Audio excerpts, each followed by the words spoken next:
The Final Countdown, Paul Hogan's Last Stand. In the most devastating chapter of a life that once symbolized the triumph of the Australian spirit, Paul Hogan's final years have become a haunting testament to how completely a man can be destroyed, not by enemies or natural disasters, but by his own choices, his own obsessions, and his own inability to accept that some battles cannot be won no matter how desperately you fight them. This is the brutal final accounting of a man who once stood atop the entertainment world but now faces his mortality alone in a Venice Beach house that has become both prison and shrine to impossible dreams. The bridge worker who became a global icon is spending his last precious years not in triumph or peaceful reflection, but in the pathetic ritual of daily mourning for a woman who has moved on completely while he remains frozen in time, unable to let go, unable to move forward, unable to find peace. At 85 years old, Paul Hogan represents the most shocking example of how celebrity success means nothing when you've systematically destroyed every relationship that might have provided comfort in your final years.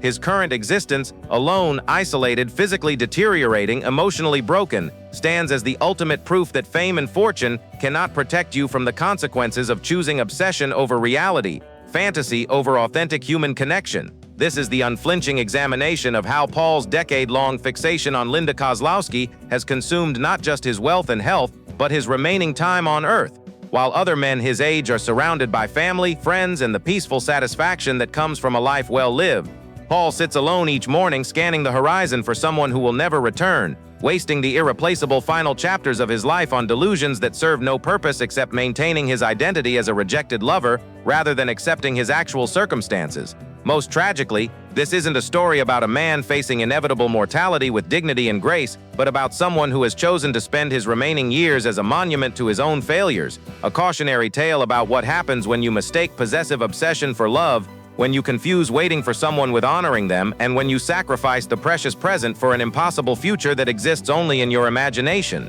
Chapter 1, The Countdown begins. At 85 years old, Paul Hogan has entered what medical professionals and those closest to him recognize as the final countdown of his life. But rather than using this precious remaining time for healing, reconciliation, or peaceful reflection, he has chosen to accelerate his own destruction through continued obsession with someone who has explicitly rejected him and built a new life that deliberately excludes any possibility of his involvement. Currently, Paul Hogan lives a quiet life in Los Angeles, USA. He has been battling health issues including muscle loss and chronic pain which have made his daily life increasingly challenging. Describes the current reality of a man whose physical deterioration has been systematically accelerated by psychological stress, social isolation, and his refusal to engage with the medical and emotional support that might extend or improve his remaining years. The muscle atrophy that has ravaged Paul's body over the past decade represents not just natural aging, but the physical manifestation of sustained psychological trauma that he has inflicted on himself through his choice to maintain obsessive focus on Linda Kozlowski rather than investing his remaining energy in relationships and activities that might provide actual satisfaction and meaning during his final years. In recent public appearances, Paul appears thin and somewhat frail but continues to maintain the optimistic and humorous spirit that once made him a beloved figure. But this public persona masks the reality of someone whose private life has become a daily exercise in self-torture disguised as romantic devotion to someone who has demonstrated complete indifference to his well-being or survival. The chronic pain that Paul experiences daily is not just physical but emotional, as he wakes each morning to the renewed realization that another day has passed without Linda's return. Another day closer to his death has been wasted on impossible fantasies rather than invested in relationships or activities that might provide genuine comfort during his declining years. Although he has lived alone since divorcing Linda Kozlowski in 2014, Paul revealed that he maintains a good relationship with his son Chance Hogan, but even this relationship has been damaged by Paul's obsessive focus on his ex-wife rather than his living son, who might provide companionship and meaning during these crucial final years. The Venice Beach house where Paul has chosen to spend his final countdown has become a mausoleum of failed relationships and abandoned opportunities, with every room serving as a reminder of what he has lost rather than a foundation for what he might still be able to build or experience during his remaining time. The daily routine that Paul has established during his final countdown includes morning vigils searching the horizon for Linda's impossible return, afternoon reviews of old photographs and correspondence, and evening hours spent talking to her absence as if conversation with empty rooms might somehow maintain connection to someone who has explicitly chosen to exclude him from her life. The father and son often spend time together sharing simple everyday moments, but Paul's capacity for authentic presence with his son is compromised by his psychological fixation on Linda, preventing him from fully investing in the relationship that might provide the most meaningful companionship during his final years. The medical care that Paul requires for his declining health is complicated by his resistance to treatments that might interfere with his obsessive routines or force him to confront the reality that his remaining time would be better spent on relationships and activities that actually exist rather than fantasies about reunion with someone who has moved on completely. The financial resources that Paul continues to spend on maintaining his shrine to Linda represent opportunity costs for experiences, relationships, or contributions that might provide genuine satisfaction during his final years, but his obsession requires him to prioritize impossible fantasies over available realities that might enrich his remaining time. While time and health may no longer be on his side, Paul Hogan remains a vivid symbol of a golden era, but this public image cannot compensate for the private reality of someone who has chosen to waste his final precious years on obsessive behavior that provides no satisfaction and serves no constructive purpose. The countdown that Paul faces is not just toward death, but toward the ultimate realization that he has voluntarily spent his final years as a prisoner of his own making, having chosen obsession over peace, fantasy over reality, and impossible hope over acceptance of circumstances that could have supported a meaningful conclusion to an extraordinary life. Chapter 2, The Body's Rebellion. Paul Hogan's physical deterioration during his final years represents more than natural aging. It reflects his body's rebellion against the sustained psychological stress and systematic self-neglect that he has inflicted upon himself through his decade-long obsession with Linda Kozlowski, proving that emotional dysfunction can accelerate physical decline in ways that make death not just inevitable but imminent. Paul developed muscle atrophy, his arms weakened, his steps slowed, but the deepest pain was not physical, it was emotional, describing the interconnected nature of Paul's decline, where psychological obsession has manifested in bodily symptoms that compromise his mobility, independence, and basic capacity for self-care during his final years. The muscle wasting that characterizes Paul's current condition represents the physical cost of years spent in sedentary obsessive behavior rather than maintaining the exercise routines and social activities that might have preserved his strength and mobility during the aging process. His fixation on Linda has literally consumed his physical capabilities. The chronic pain that Paul experiences throughout his body reflects not just age-related conditions, but stress-induced inflammation, muscle tension, and the cardiovascular impact of sustained anxiety and depression that have been artificially maintained through his choice to focus on impossible reunion rather than accepting his actual circumstances and caring for his health. He has been battling health issues including muscle loss and chronic pain, which have made his daily life increasingly challenging, but Paul's approach to these health challenges has been colored by his obsessive mindset, leading him to view physical decline as additional evidence of tragic romantic loss rather than medical conditions requiring practical intervention and lifestyle adaptation. The weight loss that has made Paul appear thin and somewhat frail in recent public appearances represents not just decreased appetite, but systematic nutritional neglect, as his obsessive focus on Linda has displaced attention to basic self-care requirements, including adequate food intake, meal planning, and the social eating that might encourage better nutrition. The cognitive impact of sustained isolation and obsessive thinking has begun affecting Paul's decision-making capabilities and memory function, creating additional health risks as he becomes less capable of managing medications, recognizing symptoms that require medical attention, and maintaining the practical skills necessary for independent living. The sleep disturbances that accompany Paul's obsessive behavior have created cascading health problems, including weakened immune system function, disrupted hormone regulation, and decreased healing capacity that make him more vulnerable to infections, injuries, and other health crises that could prove fatal given his compromised physical condition. The cardiovascular stress of maintained anxiety and depression has created ongoing risks for heart attack, stroke, and other acute medical emergencies that could end Paul's life suddenly rather than allowing for the gradual decline that might provide opportunities for relationship repair or meaningful conclusion to unfinished business. The medication management challenges that Paul faces as his health conditions multiply are complicated by his psychological state, as obsessive thinking makes it difficult to maintain consistent treatment routines or recognize when symptoms require adjustment of therapeutic approaches that might extend or improve his remaining life. The mobility limitations that result from muscle atrophy and chronic pain have begun restricting Paul's ability to maintain social connections, engage in healthy activities, or access medical care independently, creating additional isolation that reinforces the psychological conditions that are accelerating his physical decline. The respiratory complications that can accompany advanced muscle wasting threaten Paul's basic life support functions, as weakened muscles affect not just movement but essential bodily processes including breathing capacity that determines survival rather than just comfort or quality of life. The nutritional deficiencies that result from poor appetite and social isolation affect Paul's energy levels, immune function, and mental clarity in ways that create downward spirals where declining health makes obsessive thinking seem more compelling while reducing capacity for the rational thought that might help him recognize the self-destructive nature of his choices. The fall risks that accompany Paul's weakened condition threaten serious injuries that could prove fatal for someone in his age and health status. But his obsessive focus on Linda prevents adequate attention to safety planning or home modifications that might reduce these dangers during his vulnerable final years. The social isolation that reinforces Paul's physical decline also eliminates the support networks that might provide assistance during health crises, leaving him vulnerable to medical emergencies that might be survivable with prompt intervention, but fatal for someone who has systematically alienated the people who might have helped him during critical moments.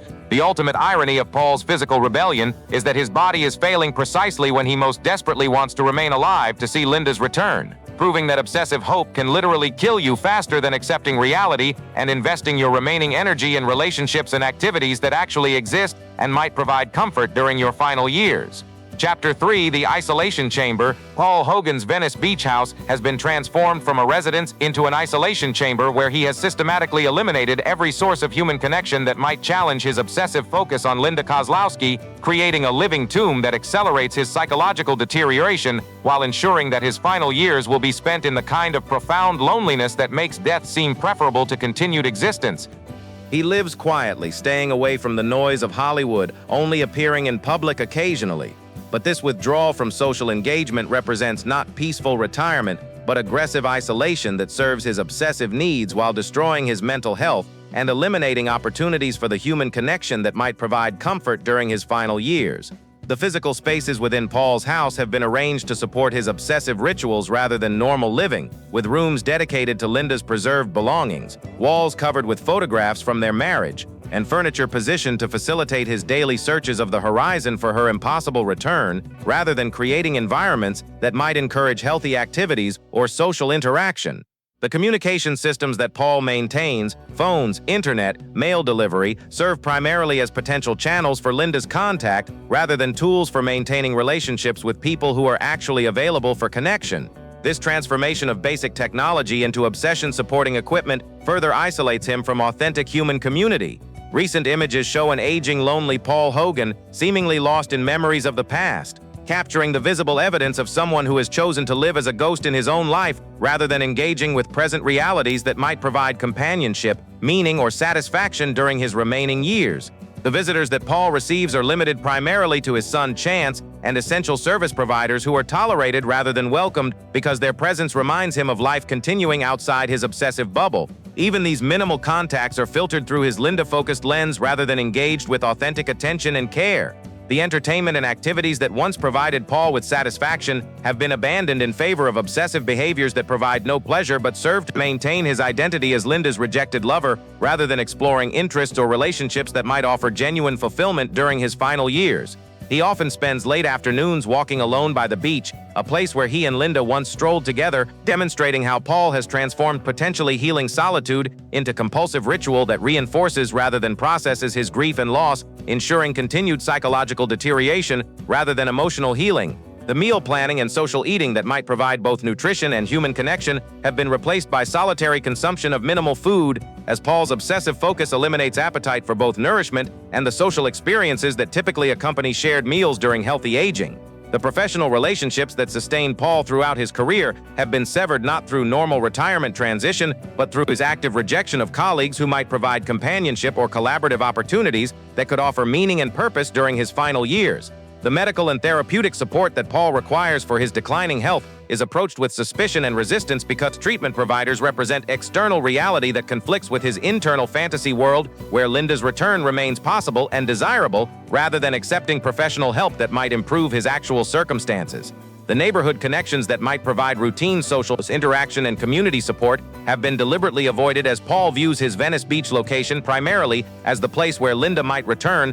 rather than a community where he might build relationships with people who are actually present and available for friendship. The cultural and spiritual resources that might provide meaning and perspective during life's final chapters have been rejected in favor of maintaining obsessive focus on Linda, eliminating sources of wisdom, comfort, and transcendent understanding that might help him find peace with his mortality and life circumstances. The emergency contacts and support systems that responsible aging requires have been neglected because Paul's obsessive focus prevents practical planning for health crises or other emergencies that are likely during his final years, leaving him vulnerable to situations that might prove fatal due to inadequate preparation. The legacy planning and relationship repair that might provide satisfaction and closure during life's final phase have been ignored in favor of maintaining hope for Linda's return, ensuring that Paul will approach death with unfinished business and damaged relationships rather than the peace that comes from authentic reconciliation and completion of life tasks. The ultimate consequence of Paul's self-imposed isolation is that he will die alone, not because circumstances forced solitude upon him, but because he chose obsessive fixation on someone who rejected him over authentic connection with people who remained available for relationship,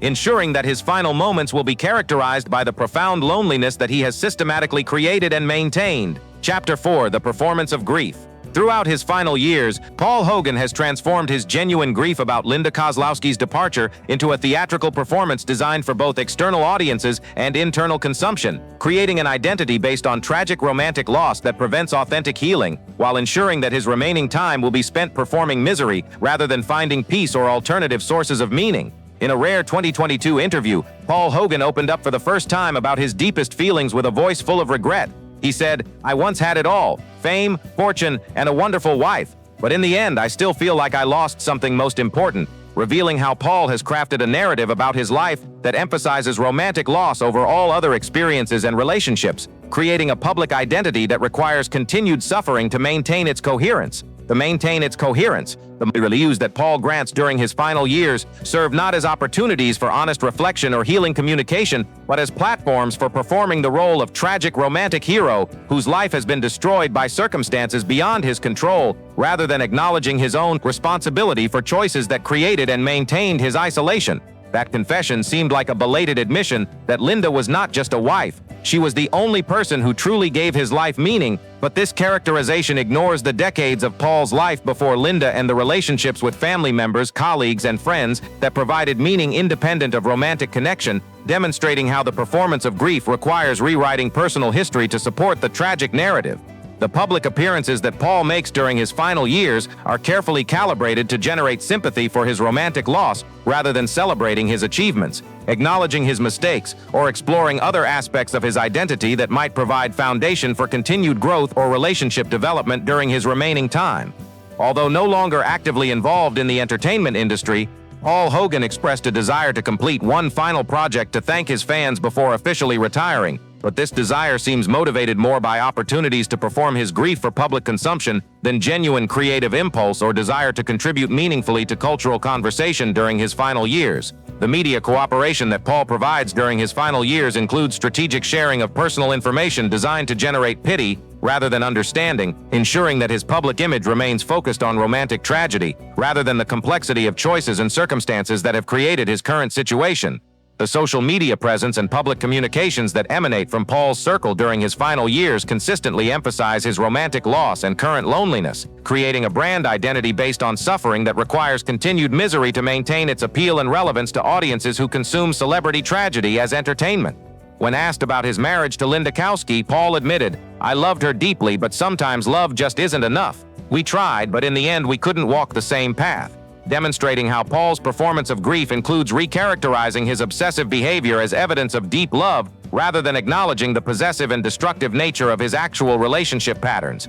The private rituals that Paul maintains during his final years, searching the horizon, preserving Linda's belongings, talking to her absence, serve dual functions as genuine compulsive behaviors and as material for the performance of grief that he presents to others as evidence of his romantic devotion rather than psychological dysfunction. The friends and family members who interact with Paul during his final years are often recruited into supporting his performance of grief by providing audiences for his monologues about Linda, validation for his narrative about romantic loss, and sympathy for his chosen identity as rejected lover, rather than challenging him to develop healthier perspectives or relationships. The professional counseling and therapeutic support that might help Paul process his grief in healthy ways are avoided or rejected because authentic healing would undermine the performance of romantic tragedy that has become central to his identity during his final years, making recovery incompatible with his psychological investment in remaining Linda's rejected lover. The charitable activities and community involvement that might provide alternative sources of meaning and purpose during Paul's final years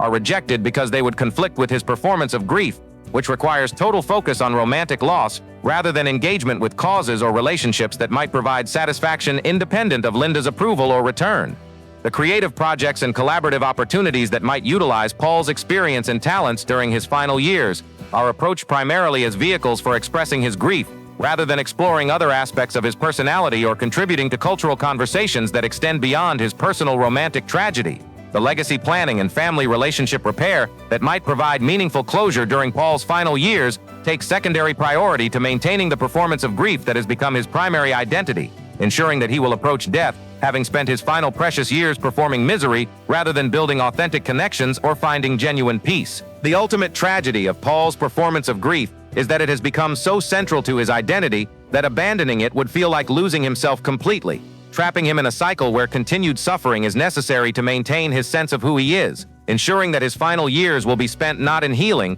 but in elaborate theatrical presentation of wounds that could have been allowed to heal if he had chosen authentic recovery over dramatic performance. Chapter 5: The Final Delusion. As Paul Hogan approaches the end of his life, his grip on reality has deteriorated to the point where he has constructed elaborate delusions about Linda Kozlowski's eventual return that serve no purpose except allowing him to avoid accepting the finality of death, the permanence of her departure, and the reality that he will die alone as a direct consequence of choices he made and continues to make during his final precious years. I still think about her every day. Sometimes I wonder if I had changed a little, would she have stayed? Paul admitted in recent interviews, revealing the delusional thinking that characterizes his final years. The belief that Linda's departure was based on correctable flaws rather than fundamental incompatibility, and that her absence is temporary rather than permanent and deliberate. The morning ritual that Paul maintains during his final countdown involves scanning the horizon for signs of Linda's return, as if she might suddenly appear on the beach where they once walked together,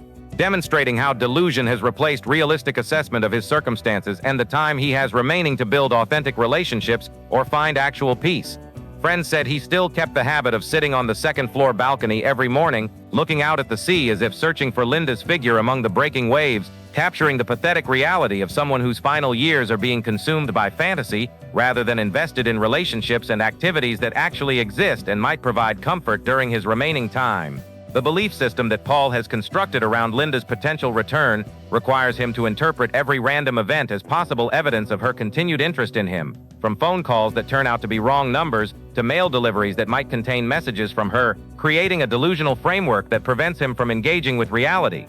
Sometimes people caught sight of Paul quietly tearing old letters or smiling faintly at old photographs, simple moments that had become nothing more than memories. But Paul's interaction with these artifacts serves to reinforce his delusions rather than helping him process grief as he searches for hidden meanings and signs that support his belief in possible reunion. The conversations that Paul has with visitors during his final years often include elaborate theories about Linda's motivations for staying away, her possible plans to return, and the signs that indicate her continued love for him, revealing someone whose contact with reality has been severely compromised by sustained delusion that serves psychological defense rather than practical planning. The financial planning and estate management that responsible aging requires has been complicated by Paul's delusions about Linda's return, as he makes decisions based on scenarios that include her resumption of their relationship rather than accepting that he will die alone and planning accordingly for his actual circumstances. Paul never publicly revealed the exact conflicts that led to their marriage falling apart,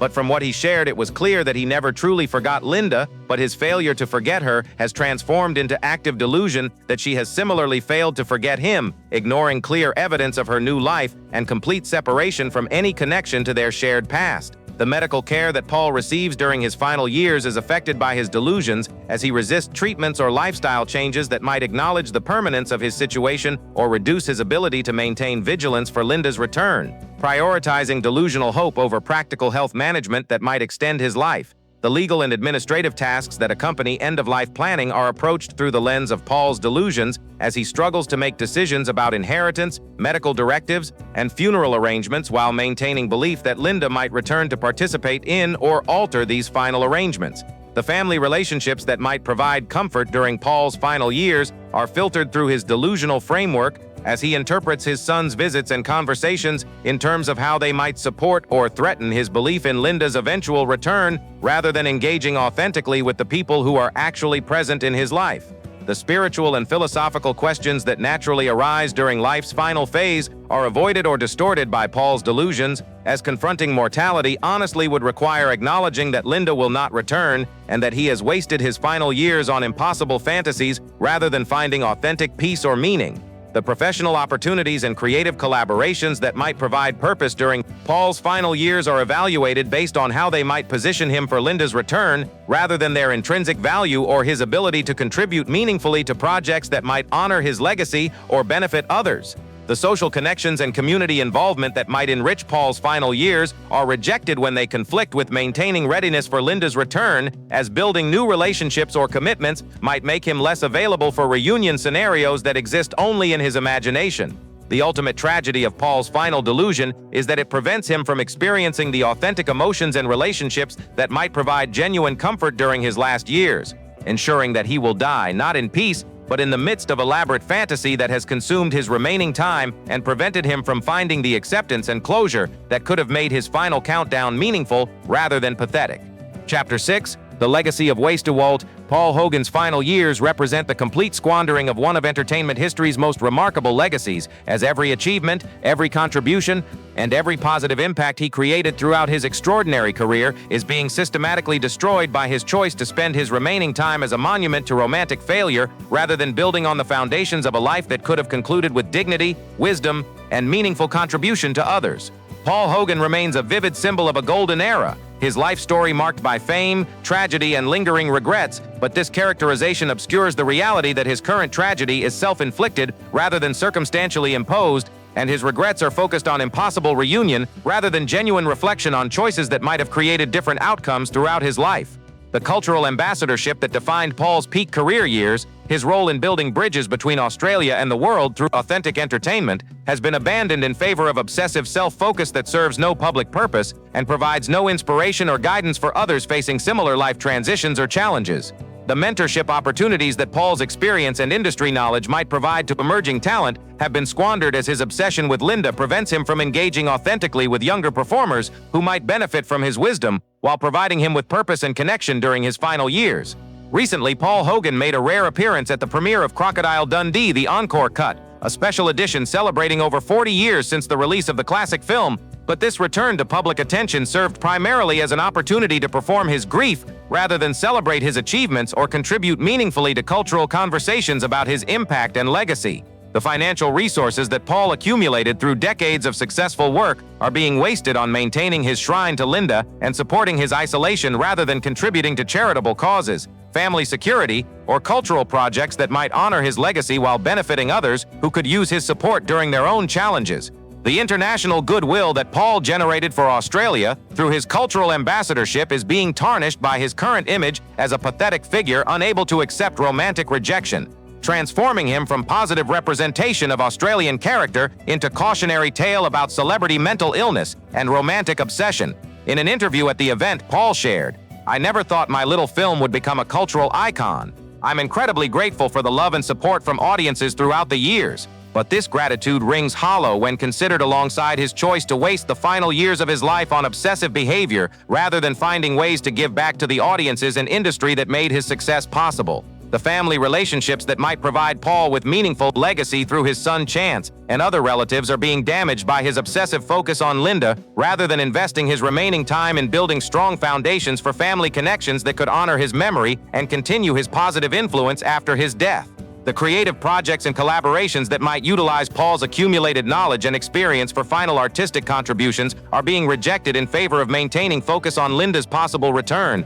ensuring that his final years will produce no new work or cultural contribution that might enhance rather than diminish his artistic legacy. The autobiography or memoir that might capture Paul's wisdom and experience for future generations is being approached primarily as an opportunity to document his romantic tragedy rather than exploring the full range of his life experiences and the lessons they might provide for others facing similar challenges or opportunities. The industry relationships and professional networks that Paul built throughout his career are being neglected as his obsession prevents him from maintaining the connections that might provide companionship during his final years, while also preserving his positive reputation within the entertainment community. The charitable involvement and community service that might provide Paul with purpose and positive legacy during his final years are being ignored in favor of maintaining his isolation and obsessive focus on someone who has explicitly rejected him and chosen to build a life that deliberately excludes any possibility of his involvement. The wisdom and perspective that Paul gained through his extraordinary life experiences, from bridge worker to global icon, could provide valuable guidance for others facing career transitions, relationship challenges, or aging issues, but this potential contribution is being wasted on obsessive self-focus rather than service to others who might benefit from his insights. The educational and cultural institutions that might honor Paul's contributions through scholarships, programs, or facilities named in his honor are being deprived of his involvement in legacy planning that could ensure his positive impact continues long after his death, while providing him with meaningful purpose during his final years. The interview opportunities and media appearances that might allow Paul to share his accumulated wisdom and reflect honestly on his life experiences are being used primarily as platforms for performing grief, rather than offering genuine insights that might benefit audiences or honor the complexity of his extraordinary journey from working-class origins to international recognition. The ultimate waste of Paul's legacy lies in his transformation from someone whose life demonstrated that ordinary people could achieve extraordinary things through authenticity, hard work, and service to others, into someone whose final chapter proves that success means nothing if you cannot accept life's inevitable changes with grace, wisdom, and continued commitment to contributing positively to the world around you. Chapter 7, The Approaching Darkness, as Paul Hogan enters what medical professionals and those who care about him recognize as the final phase of his life. The darkness that approaches is not just the natural conclusion of a well-lived existence, but the culmination of a decade-long descent into obsessive behavior that has transformed his final years from an opportunity for wisdom, peace, and meaningful conclusion into a nightmare of delusion, isolation, and wasted time that makes death seem like relief rather than loss. While time and health may no longer be on his side, Paul Hogan remains a vivid symbol of a golden era, but this symbolic status cannot compensate for the personal reality of someone whose remaining days are being consumed by compulsive behaviors that provide no satisfaction and serve no purpose, except maintaining connection to impossible fantasies about reunion with someone who has explicitly chosen to exclude him from her life. The medical prognosis that Paul faces during his final phase includes conditions that might be manageable with proper care and social support, but his obsessive isolation and resistance to treatments that might interfere with his Linda-focused routines are accelerating his decline in ways that make death more imminent than it might otherwise be. The financial resources that Paul could use to secure comfortable end-of-life care, family support, and meaningful activities during his final phase are instead being consumed by the costs of maintaining his Venice Beach shrine and supporting the isolation that serves his obsession but undermines his health and shortens his remaining time. Paul appears thin and somewhat frail but continues to maintain the optimistic and humorous spirit that once made him a beloved figure, but this public persona masks the private reality of someone whose spirit has been broken by sustained fixation on impossible hope rather than acceptance of circumstances that could still provide opportunities for peace and meaning during his final days. The family relationships that might provide comfort and companionship during Paul's final phase are strained by his obsessive behavior and his inability to be authentically present with people who are actually available for connection because his psychological energy remains focused on someone who has demonstrated complete indifference to his well-being or survival.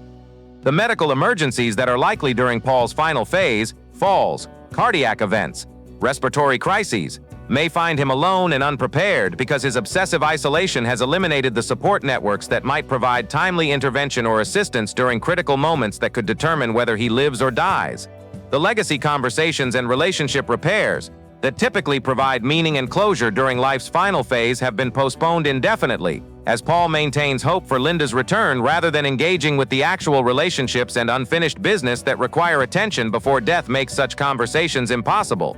He maintains a good relationship with his son Chance Hogan, but even this positive connection is compromised by Paul's inability to fully invest in present-moment relationships while maintaining psychological focus on impossible reunion scenarios that prevent authentic engagement with people who are actually available for meaningful interaction. The moment's spiritual preparation and philosophical reflection that might provide comfort and perspective during life's final phase are being avoided because honest contemplation of mortality would require acknowledging that Linda will not return and that he has chosen to waste his final precious years on delusions rather than finding authentic peace or meaning. The pain management and comfort care that could improve Paul's quality of life during his final phase are complicated by his psychological state, as depression, anxiety, and obsessive thinking interfere with treatment compliance and reduce the effectiveness of interventions that might ease his physical suffering. The estate planning and inheritance arrangements that responsible end-of-life preparation requires are being approached through the lens of Paul's delusions about Linda's return,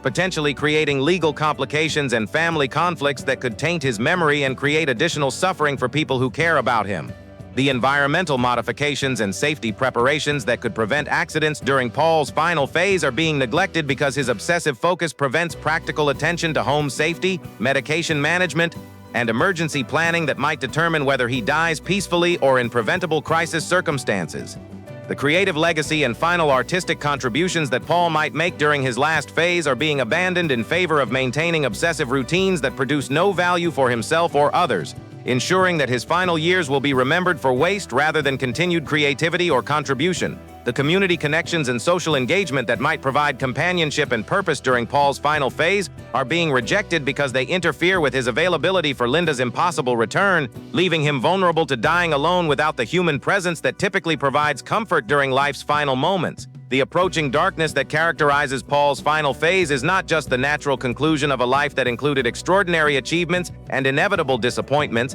but the self-created darkness of someone who chose to spend his final precious years pursuing impossible fantasies rather than finding peace, meaning, and authentic human connection during the time he had remaining to make his conclusion meaningful rather than tragic. Chapter 8: The Dying of the Light. In the final analysis of Paul Hogan's approaching death, what emerges is not the natural conclusion of a well-lived life, but the systematic extinguishing of everything that once made him vital, relevant, and authentically human. His final years represent the dying of the light in the most literal sense, the deliberate choice to spend his remaining time in darkness rather than illuminating his path or anyone else's through wisdom, service, or authentic human connection. At 85 years old, Paul Hogan, the star forever linked to the image of a crocodile hunter in the Crocodile Dundee series, still captures public attention despite stepping away from the spotlight. But this attention is now focused on watching the slow-motion destruction of someone who was once a source of joy and inspiration for millions, but has become a cautionary tale about what happens when obsession replaces authentic living.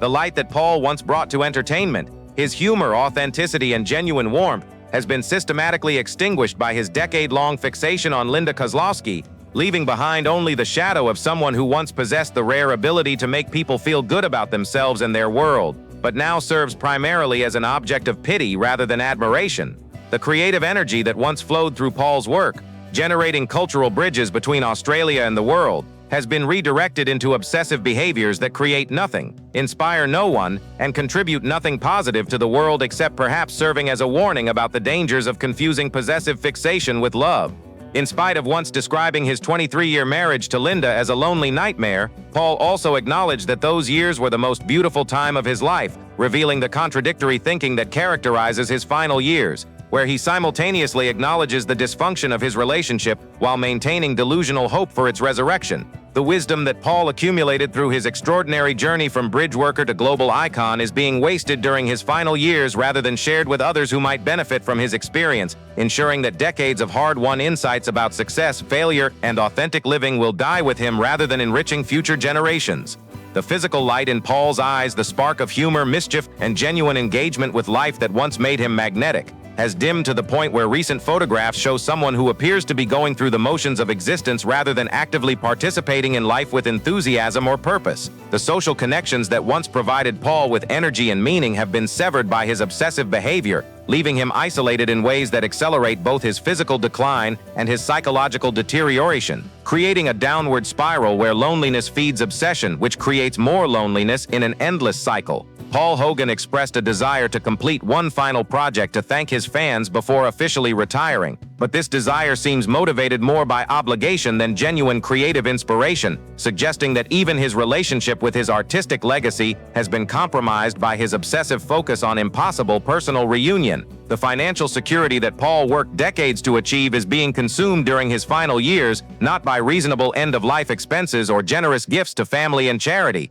but by the costs of maintaining an elaborate delusion that serves no purpose except allowing him to avoid accepting reality about his circumstances. The time itself, the most precious resource that becomes increasingly valuable as death approaches, is being squandered on activities that provide no satisfaction, serve no purpose, and create no value for Paul or anyone else, representing perhaps the most tragic waste of all in a life that once created enormous value for millions of people. The legacy that Paul could leave behind as someone who demonstrated that ordinary people could achieve extraordinary things through authenticity and hard work is being compromised by his final chapter, which instead demonstrates how extraordinary achievement means nothing if you cannot accept life's inevitable changes with grace and wisdom. The peace that typically characterizes the final years of people who have lived meaningful lives and found ways to accept their mortality with dignity has been replaced by ongoing agitation, anxiety, and desperate hope that prevents Paul from experiencing the serenity that might make his remaining time satisfying rather than torturous. The love that Paul claims to feel for Linda has been transformed into something that resembles hatred more than affection, as his obsessive behavior serves his own psychological needs rather than her well-being, proving that what he calls love is actually a form of emotional selfishness that disregards the wishes and autonomy of the person he claims to care about. The final irony of Paul's dying light is that he is choosing to extinguish himself rather than allowing natural death to conclude a life well lived, ensuring that his final chapter will be remembered not for the wisdom and peace that can come with accepting mortality, but for the pathetic spectacle of someone who preferred delusion to reality, obsession to love, and waste to meaning during the precious final years that could have provided authentic satisfaction and genuine closure to an extraordinary life story. Epilogue: The Last Man Standing, Alone. As Paul Hogan's life approaches its inevitable conclusion, the ultimate tragedy is not that he will die, but that he has chosen to die alone. Not because circumstances forced solitude upon him, but because he systematically destroyed every relationship that might have provided comfort during his final years in order to maintain his obsessive focus on someone who explicitly rejected him and built a new life that deliberately excludes any possibility of his involvement. Paul Hogan remains a vivid symbol of a golden era, his life story marked by fame, tragedy, and lingering regrets, but this characterization fails to capture the self-inflicted nature of his current tragedy and the voluntary quality of regrets that could have been resolved through different choices made during his final decade of life. The Venice Beach house where Paul will likely die has become a monument not to love but to obsession, not to romantic devotion but to psychological dysfunction, not to the extraordinary life he once lived, but to the pathetic waste he has made of its final chapters through his inability to accept reality and adapt to changing circumstances with dignity.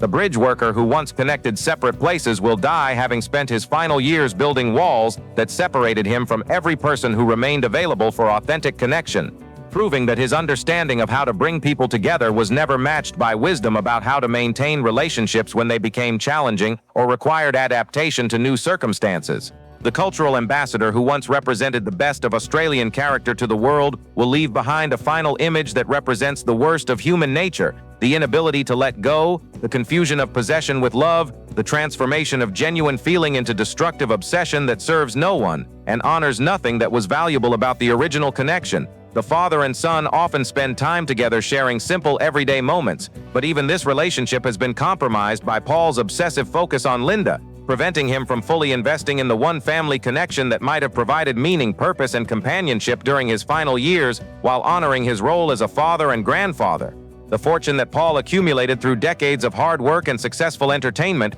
will leave behind a legacy that includes not just financial inheritance, but the example of how wealth cannot protect you from the consequences of psychological dysfunction, romantic obsession, or the systematic destruction of relationships that money cannot buy or replace. The international recognition that Paul achieved through his cultural work will be forever tainted by the knowledge that someone capable of building bridges between nations and cultures was ultimately incapable of building sustainable bridges in his own personal relationships, proving that public success means nothing without private wisdom and emotional maturity. I once had it all: fame, fortune, and a wonderful wife, but in the end I still feel like I lost something most important, Paul reflected. But this assessment ignores his active role in creating the losses he mourns and his continued choice to focus on impossible recovery rather than building new sources of meaning and connection during his remaining time. The entertainment industry that benefited from Paul's talent and authentic appeal will remember him not just for his creative contributions, but for his demonstration of how quickly success can be transformed into failure